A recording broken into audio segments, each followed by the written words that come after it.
President Trump just held a press conference with Prime Minister Netanyahu. This is just before their meeting this evening to discuss major issues. And I have no doubt that the outcome of these meetings are going to be historic. You're going to get a glimpse of where they're standing together, how they're standing together, and what their positions are regarding Gaza and Iran. And this is major, major. You want to see this. Saudi Arabia. Well, we're going to see, and we're dealing with a lot of people, and we have steps to go yet, as you know, and maybe those steps go forward, and maybe they don't. We're dealing with a very complex group of people, situation and people, but we have the right man, we have the right leader of Israel. He's done a great job, and we've been friends for a long time, and we do a great job also. And I think we have a combination that's very unbeatable, actually. Can I ask, what would happen, Mr. President? What would happen, Mr. President? What would happen if you hear? Wait a minute. Wait.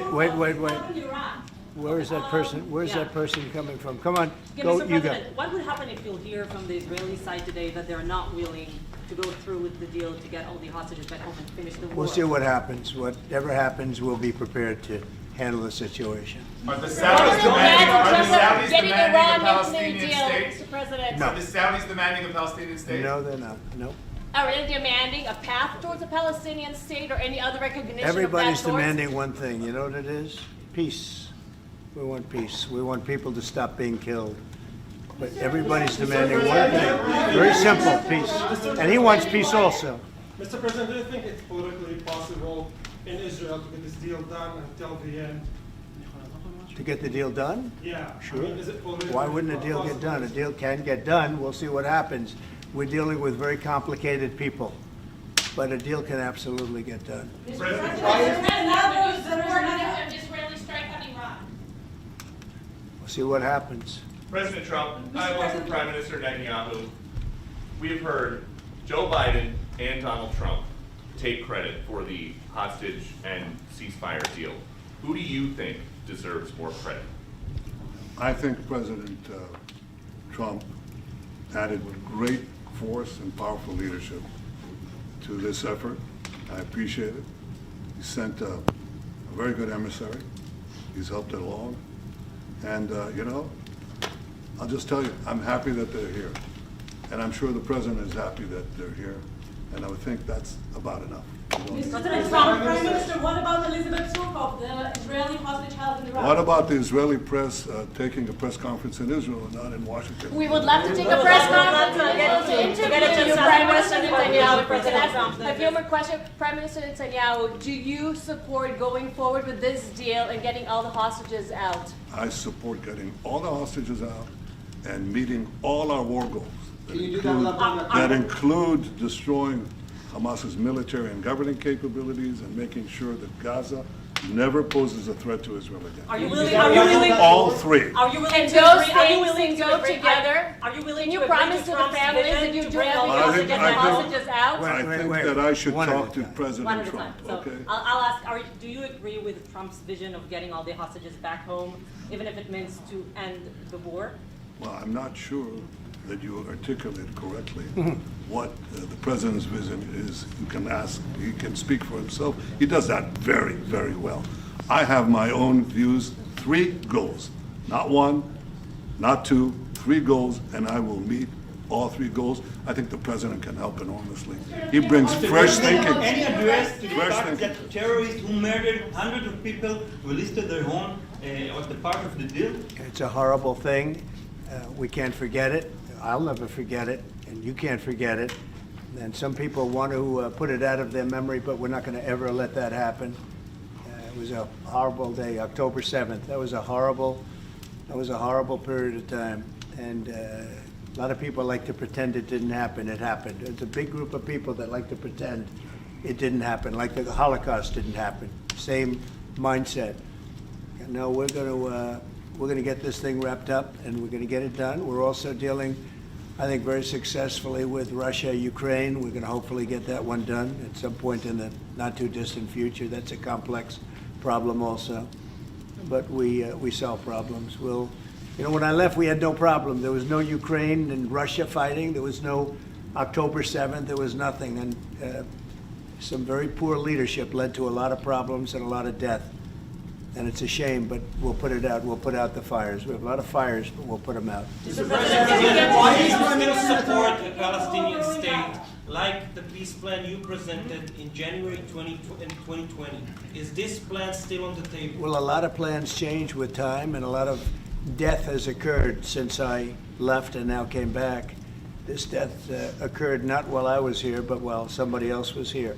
It shouldn't have happened. They shouldn't have allowed it to happen. It would have never happened, and that includes Russia, Ukraine would have never happened. Not even a little bit, not even a chance.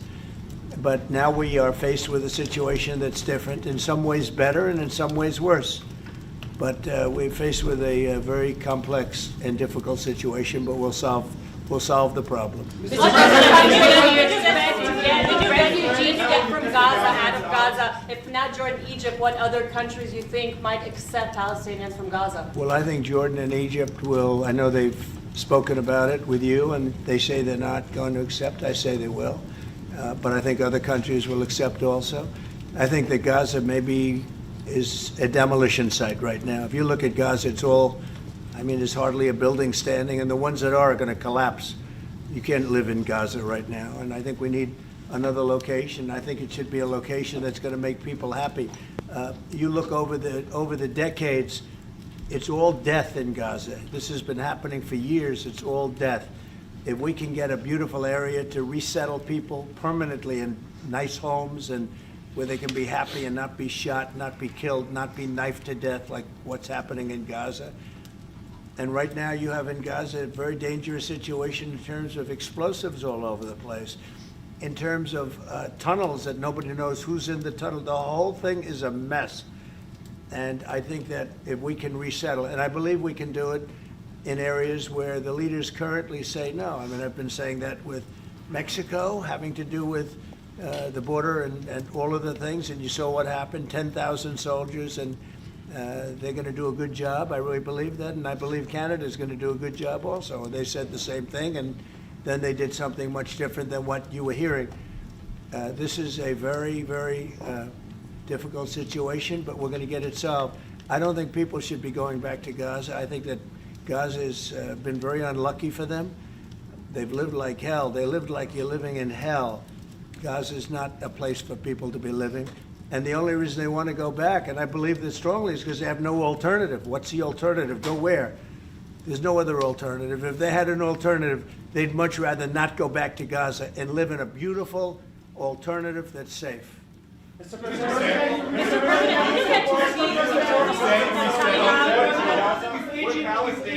Peter? Would Palestinians have the right to return to Gaza if they left while the rebuilding was happening? It would be my hope that we could do something really nice, really good, where they wouldn't want to return. Why would they want to return? The place has been hell. It's been one of the meanest, toughest places on earth. And right now, I've seen every picture from every angle, better than if I were there. And nobody can live there. You can't live there. So if we can build them through massive amounts of money supplied by other people, very rich nations, and they're willing to supply it. If we can build something for them in one of the countries, and it could be Jordan, and it could be Egypt, it could be other countries, and you could build 4 or 5 or 6 areas. It doesn't have to be one area, but you take certain areas and you build really good quality housing, like a beautiful town, like someplace where they can live and not die. Because Gaza is a guarantee that they're going to end up dying. The same thing's going to happen again. It's happened over and over again, and it's going to happen again as sure as you're standing there, Peter. So I hope that we could do something where they wouldn't want to go back. Who would want to go back? They've experienced nothing but death and destruction. What will you do if Egypt and Jordan tell you no? What will you do then? Well, I don't think they're going to tell me no. Mr. President, I don't think they're going to tell me no. What will you do for I think they're going to tell Biden no, and I think they're going to tell Other people, no. I So don't you think it will happen at the end? I think there's a good chance, yeah. How I'd like to many see it happen. people are you thinking about? All of them. I mean, we're talking All of the about guys. probably 1,000,007 people, 1,000,007, maybe 1,000,008. But I think all of them. I think they'll be resettled in areas where they can live a beautiful life and not be worried about dying every day. Mr. President, do you support Palestinians. Mr. President, do you support building settlements, Jewish settlements back in Gaza in the next years? Say it. Building settlements, Jewish settlements back in Gaza in the next year. Do you support this idea? I don't see it happening. It's too dangerous for people. Nobody can go there. It's too dangerous. Nobody wants to be there. Warriors don't want to be there. Soldiers don't want to be there. How can you have people go back? You're saying go back into Gaza now? The same thing's going to happen. It'll only be death. The best way to do it is you go out and you get beautiful, open areas with the sunlight coming through. And No, you that's build not what I meant. something I meant nice. building Israeli They are not settlements going to back want in Gaza. They are not going to want to go back to Gaza. Prime Minister Netanyahu, what is your message to the families of the hostages that look at this deal, that are worried that this deal won't go through? What do you say to them at this moment? Same message I said from the beginning of the war. We'll get them out, get them back. We got over 70%, close to 75% of the people who everybody believed will not get out. We got them in successive deals, and most recently with the help of President Trump. We're not going to give up on any of them, and we're not going to give up on our other war aims. Hamas is not going to be in Gaza, and we're going to get everyone back. And you would not Prime have. Minister, how optimistic are you about reaching phase 2 of the ceasefire? How optimistic are you about that happening? Well, we're going to try. That's one of the reasons, one of the things we're going to talk about here.